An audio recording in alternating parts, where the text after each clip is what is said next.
Good morning, YouTube. This is my first video review of a bike that I've owned.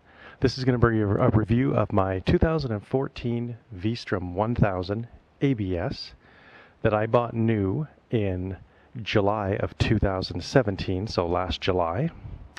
Hopefully all the sound and video comes through on this. I'm shooting this with a Garmin Verb action camera and the associated Garmin microphone that comes with it.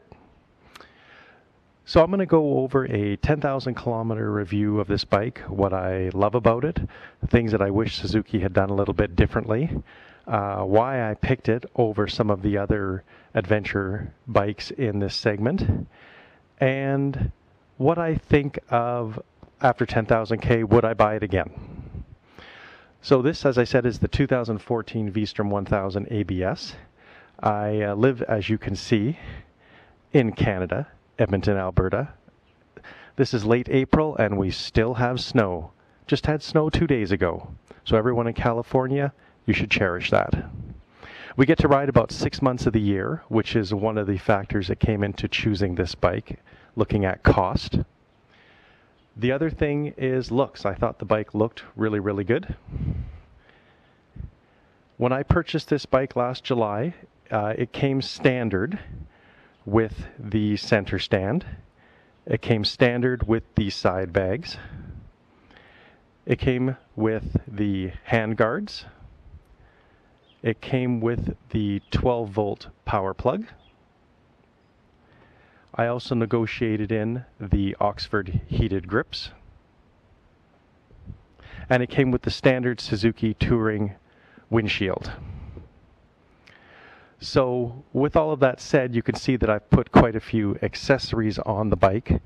I'm 6 feet tall, 200 pounds, 34-inch inseam. So standing over the adventure touring bike segment is not a problem for me as far as being able to flat foot. What I did find is being 6 feet tall, the stock screen offered quite a bit of wind buffeting. So what I did was I followed a couple of other people's reviews, and I put on the GV Airflow windscreen, and that has taken away all of the wind buffeting, and now it's just smooth air behind the windshield. In fact, at 120 kilometers an hour, I can ride in my full face helmet with the visor up without any glasses on. It's wonderful. The next thing I needed to do was to have a place to put my phone, which I use for a GPS, so I got a RAM mount.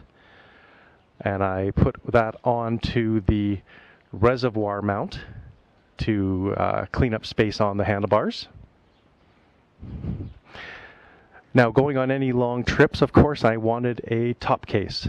So I picked the aluminum mounting bracket and the GV Trekker. I believe it's a 58-liter top case, and it will hold 2 full-face helmets.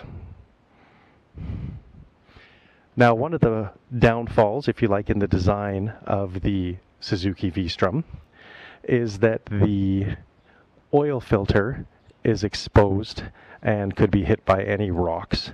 So I went with the GV Trekker fender skid plate, which was very easy to put on, merely a matter of 6 Allen bolts on either side.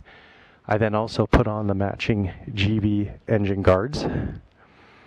And from a company in the States, I got these Adventure Designs highway pegs.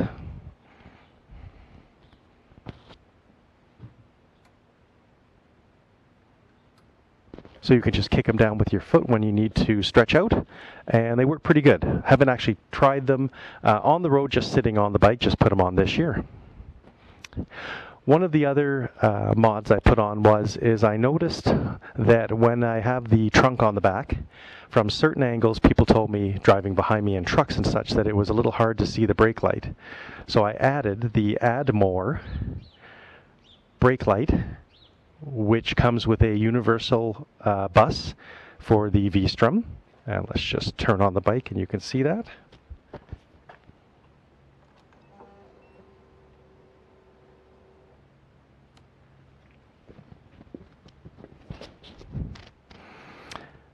Much brighter than the stock LED brake light, which was bright on its own, but mounting it below the license plate just gives you a little bit more visibility in traffic.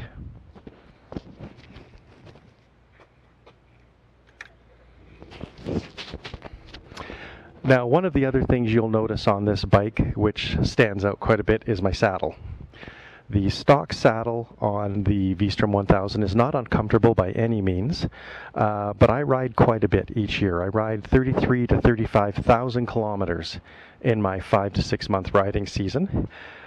So having that extra little bit of comfort so I'm not getting squirmy at about 200 kilometers, 300 kilometers into a ride was a good idea. Also, my wife didn't think that the pillion seat was very comfortable.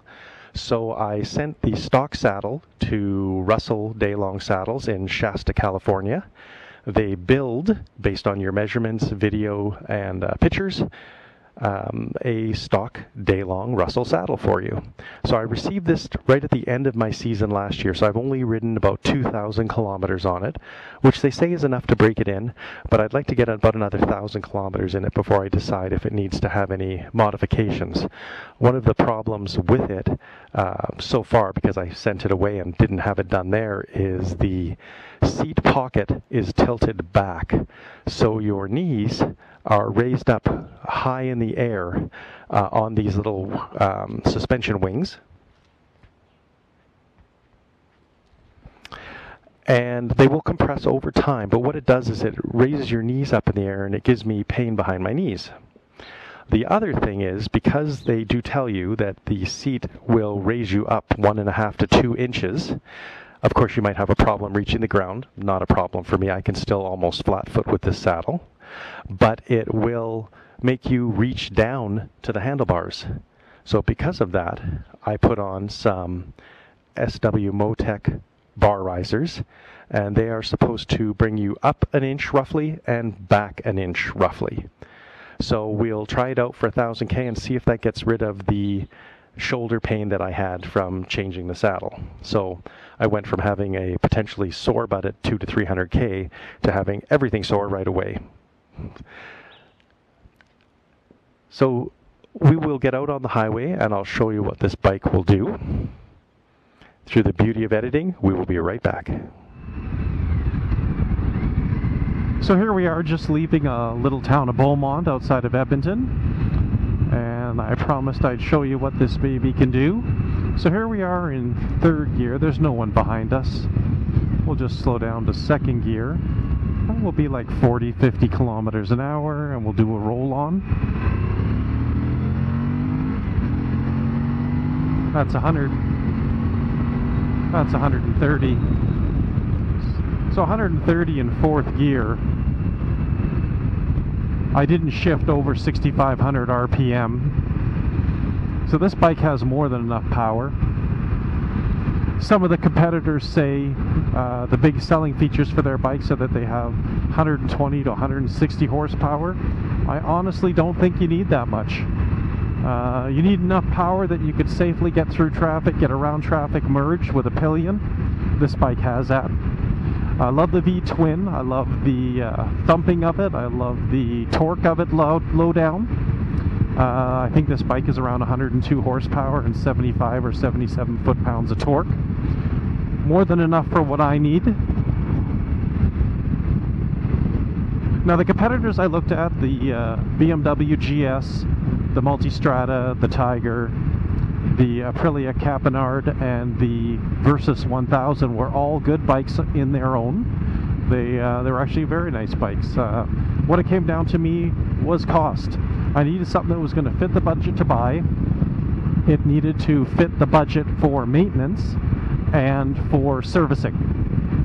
For many people who don't know, Ducati and BMW are very expensive for services and for maintenance, and if you break anything on the bike, very expensive.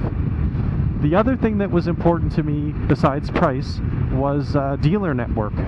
Because I travel up to 35,000 kilometers a year, I'm going all through Canada, all through the US, and if I have a problem with the bike where it breaks down, or God forbid I get in an accident and I need to fix something on the bike on a trip, I need access to parts, I need access to a dealership. And I felt that the Suzuki over the others was going to give me that. So when I looked at all the equipment that this bike came with, which was the panniers, the center stand, the 12-volt plug, heated grips, hand guards, and most importantly, a 5-year unlimited kilometer bumper-to-bumper warranty. To get that kind of a warranty on the other bikes, because most of the other bikes had either a 1 or a 2-year standard warranty, you would pay anywhere from $2,000 to $3,000 to get that extra warranty. So that really added to the price. The BMW, the GS, was a beautiful bike. I really liked it. My wife really liked it. But it was very expensive, $25,000 out the door with everything that I got on this. The Multistrada was $24,000 to $25,000. The Tiger would be $23,000 to $24,000 out the door. The Versys was the next cheapest to the Vstrom, the Versys 1000. It was $18,000 out the door. And this Vstrom 2014, new in a box, with everything it came with and my unlimited kilometer 5-year warranty, was only $10,300 out the door. $10,300. Now, I've added all my extras to this bike. I added the GV windscreen, I added the ram mount, I added the engine guards, I added the aluminum skid plate, the mounting bracket, and the top case. And with all of that, I've only spent $11,100, or we'll round it off and call it $11,000 I've spent.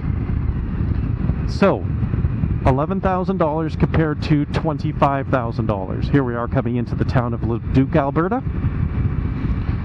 So yes, $11,000 compared to $25,000. That is quite a big difference.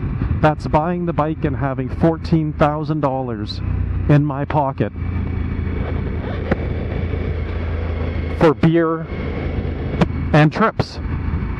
That's a lot of money. $14,000 for maintenance on my bike, for servicing on my bike, or more extras that I want to buy, such as that Russell day-long saddle. So the decision was very simple. I bought the Vstrom and have never regretted it. Again, the only things that I wish it had was the little bigger gas tank and electronic cruise control, but I can live without those things. In hindsight, would I go back and buy this bike again? Absolutely. Did I get a really good deal? Did Suzuki have a really good deal on this bike? Absolutely. I think the normal MSRP on this bike is around $14,000, which still puts it tens of thousands of dollars cheaper than many of the competitors. And you're really getting an amazing bang for the buck buying this bike. This bike will do everything you need to do off-road based on your skill set. This bike will, you will run out of ability before this bike runs out of ability. Even with its cast wheels, a lot of people have said that on the road they find that the Vstrom does not tip in as well because of the larger front wheel. I have not noticed that at all. Having said that, I did come from riding a cruiser, which was not very maneuverable at all at almost 1,000 pounds. This bike I found tips very easily, carves the canyons wonderfully, nice and stable on the highway, and a lot of fun to drive. I would definitely have bought it again, and I would encourage anyone looking for a adventure touring bike to seriously consider the Vstrom.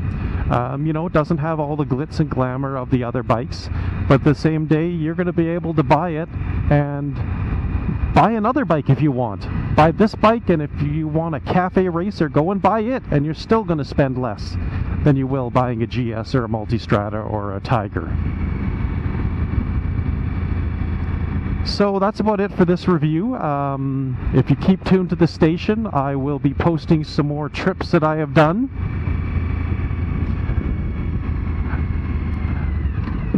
I have trips to San Francisco via the Pacific Coast Highway. We have trips to Sturgis, to Route 66. This summer we're going to do a trip called Route 50, the loneliest highway. And you can let me know what you think of them. Till next time.